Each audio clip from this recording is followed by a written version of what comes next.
And welcome everybody, it's Dan Latto speaking. Hope you're well today. We're slightly later than I expected. I was away for the last couple of days. I flew over to England and on the Benidorm Express, as we call it, from Alicante over to Manchester for a couple of days just to see family, catch up with some friends. Went to a book signing, which was very nice. And then yesterday, or the day before, Saturday I think it was, I flew back.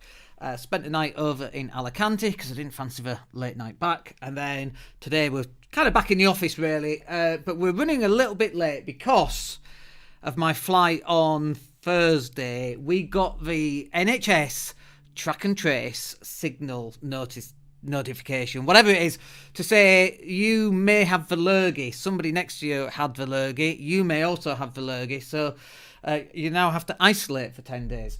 Anyway, I live in Spain, and I guess now the NHS are just going to keep... It's not the NHS, is it? Let's face it. Is it Capita? They're probably just going to keep on calling me. Anyway, I took the test. We had one of those... Is it a lateral flow test? One of the very fast ones. Like 15, 20 minutes. I just did that, and it's clear.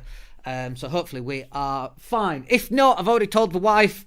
the Xbox will be moving upstairs and my period of self-isolation in the bedroom will be on the Xbox and my laptop. And what else do I need other than food and drink? Other than that, nothing. I'm a happy man. Anyway, that's why we're late. Let's get into the actual content about what we're going to talk about today, which is anatomy of a social media campaign. Now, this might be digital content, like organic content, just where you're posting, or it might be something like a Facebook ad that you're trying to run. And if you're trying to run Google ads or Facebook ads or YouTube ads or even LinkedIn or Twitter ads, we've done all of those and it's not working, we can hopefully help you as to why that might not be working right now. And so we're going to cover these 4 points. And the 4 points, just to break them down quickly, and then I'll go into each one and give you a bit more detail. So the first part, when you're creating any type of social media content, digital marketing, an advert, whatever it happens to be, is obviously you need an advert on the piece of social media. So, for example, a Facebook ad or a piece of content that goes out onto LinkedIn. Now, the mistake that... before we actually run into mistakes, let me run through the whole content. Then you need a landing page. This is where you're going to get someone to sign up for something. We'll go into more detail on that in a second. Then after the sign up, you want a thank you page. So it's a redirect onto a thank you page, and you might get them to sign up for something else, which we'll talk about, one-time offers and that kind of thing.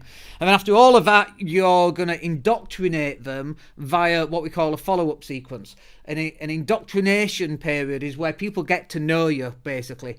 And so these are the 4 steps that everybody should be having in their business right now.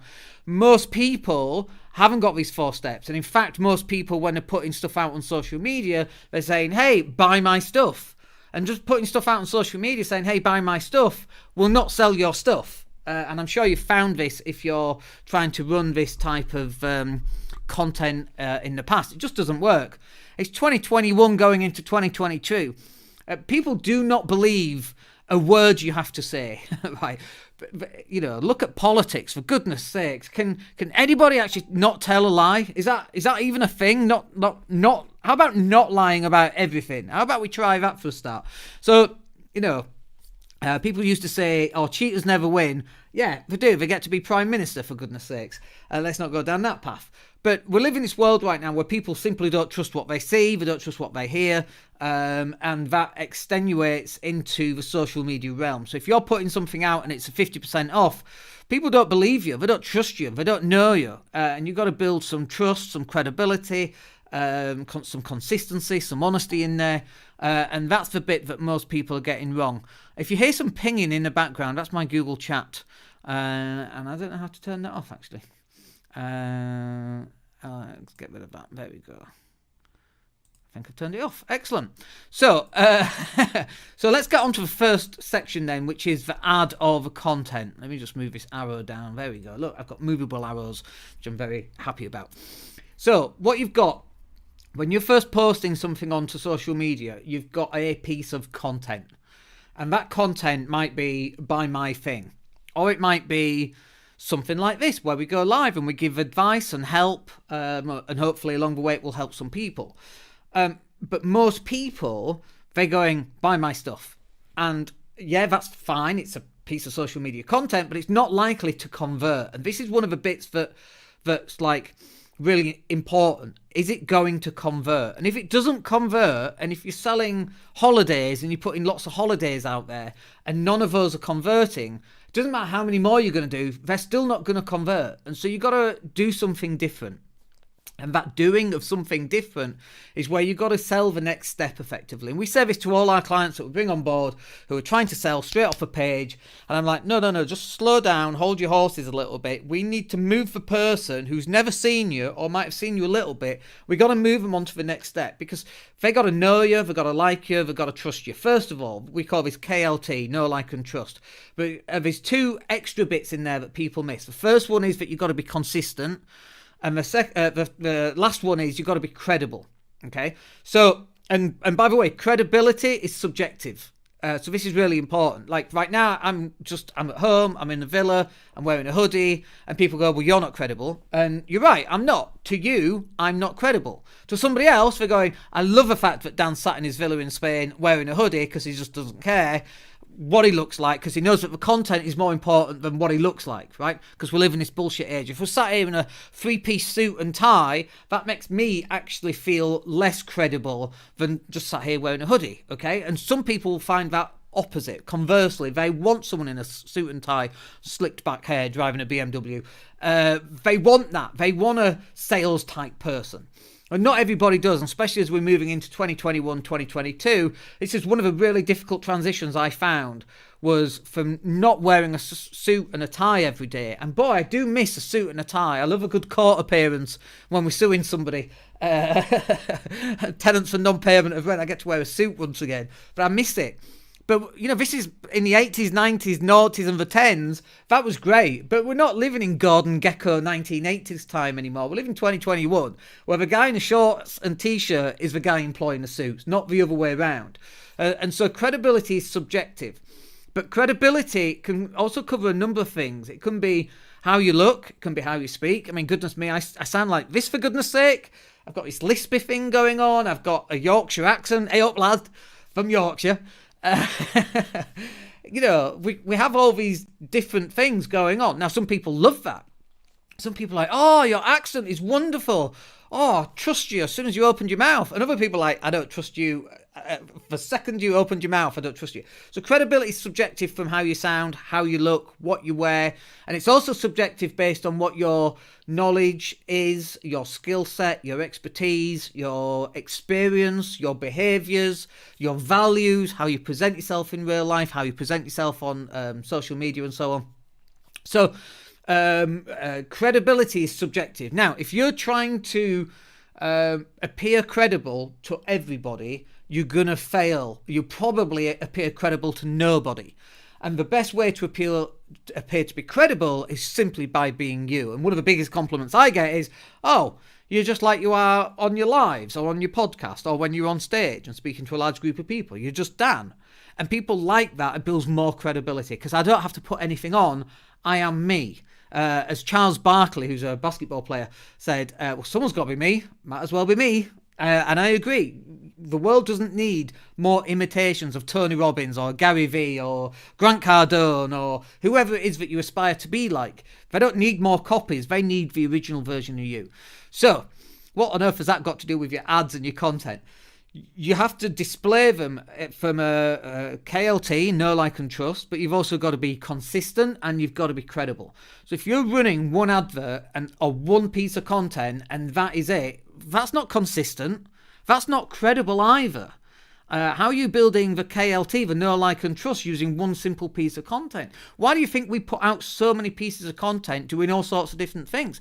We've got the podcast, we've got the YouTube, we're live on LinkedIn right now. Welcome LinkedIn. This is our first live on LinkedIn, seeing as we just got authorized for that. We have podcasts on iTunes and Spotify and Stitcher that people can download and listen to them while they're out and about and on the go. We have people doing making dinner while they listen to my podcast, which I find hilarious. So We put out all sorts of content. You get content with me walking a dog. I'm driving the car. Some people don't like that one. But we're perfectly safe. We're not driving overly fast. And it's just like talking to someone sat next to us. We're just talking to an old friend, which is what you are. So we put out a ton of different type of content. The reason why we put out a ton of different type of content, and all the messages are kind of the same. So what we're doing is we're putting out a front of, this is who we are, this is what we're about, this is how we can help. And if you want us to help you, and you'll have to pay for it, then come and book a strategy call. You don't have to pay for a strategy call, but if you buy our services, obviously you have to pay for services. But if you want to come and have a chat, just come and have a chat. We're really friendly, we're really nice, and we'll tell you what you might not want to hear as well, by the way. But if we do that enough times, consistently over a period of time, eventually these barriers that people have got built up, these untrusting barriers, are going, do you know what? Dan says exactly what he thinks, and we like that. Let's sign up and get on a conversation with Dan. So your content that you're putting out, let's say this is organic content, you can't just put out one piece of content. And if you're a person who just copies and pastes motivational sayings, again, it's not an original piece of content, so you're losing credibility because you've got nothing to say yourself. And so there's a big difference there. Now, if you're running Facebook ads, for example, it can be Google or LinkedIn or Twitter or whatever it happens to be, but let's just stick with Facebook ads for now, because that's where most people want to run their ads. If you are running Facebook ads, then you might have one really cool advert that actually converts more than all the others, but eventually what happens is it runs out of steam. You get advert apathy. People have seen the same advert time and time again, and you have to refresh them. So even though you might have a great Facebook ad, you're still going to have to change the Facebook ad up a little bit, because it gets tired over time and it needs refreshing on a constant basis. Now, in my digital marketing agency, we're constantly refreshing Facebook ads, constantly refreshing offers for our clients. One of the things we're really, really bad at is refreshing our own offers. I'm sure you've heard the cobbler's children has no shoes. We're so busy working for everybody else that we sometimes forget to update our own stuff. Let me just grab a quick drink here. So that's definitely an issue that we have in-house as well. But as we're a growing company, our revenues are up 53% on last year, which is pretty major, obviously. And so there's a lot of work that actually goes on in the background that most people don't see. They just see the stuff going out. And also, one of the things we're really bad at is expressing our wins for our clients. So, you know, we talked about one in the last session, which was, I think, 13 or 14 new clients for £60 ad spend for one of our new clients, which is amazing. And we're really, really bad at demonstrating, look what we've done for this client, because we're so busy doing the work for the clients, we forget to demonstrate to everybody else who's not a client how good we are. Anyway, the idea here is that you have to continually refresh either the content that's going out or the Facebook ads. But what you must not do is try and sell straight off a Facebook ad. Like, it might work for you depending on what the product is, but it has to be a transactional product. Like, you know, let me find something. Oh, I've got some gloves. I have some weightlifting gloves. I've got these on my desk right now. So these are what I lift with when I go do CrossFit and my pull-ups and my squats and my Olympic lifts and so on. These are the gloves. Now, I could put an advert on Facebook and sell them for £25 each. That's a transaction. You get the gloves, you pay the money, it's a transaction. For stuff that's more consulting based, which is what a lot of our clients do, they're either selling some training of some kind or they're selling a service of some kind that's not necessarily transactional. It could be the same with a phone. If I'm selling a phone for £200, I might be able to run some Facebook ads just for a phone. But actually, the higher up you go, the less likely you're going to be able to sell straight off a Facebook ad. So for smaller stuff, £15 or £20, you can run transactional Facebook ads. That's probably going to work. But the biggest stuff that most people are running, one, the client that got 14 new clients on a £60 ad spend is running a transactional campaign. That, you know, you see the offer, you see the discount, you buy the thing, or you get a discount voucher, and that's the offer. And that's how we get people signing up, and then they turn up with the offer, and then they get the discount at that point. They're low-priced, transactional type of adverts. For the bigger stuff, which is usually consulting or service or something that's got a higher markup, you've got to build out a whole funnel, a whole campaign. Just selling off a page doesn't work.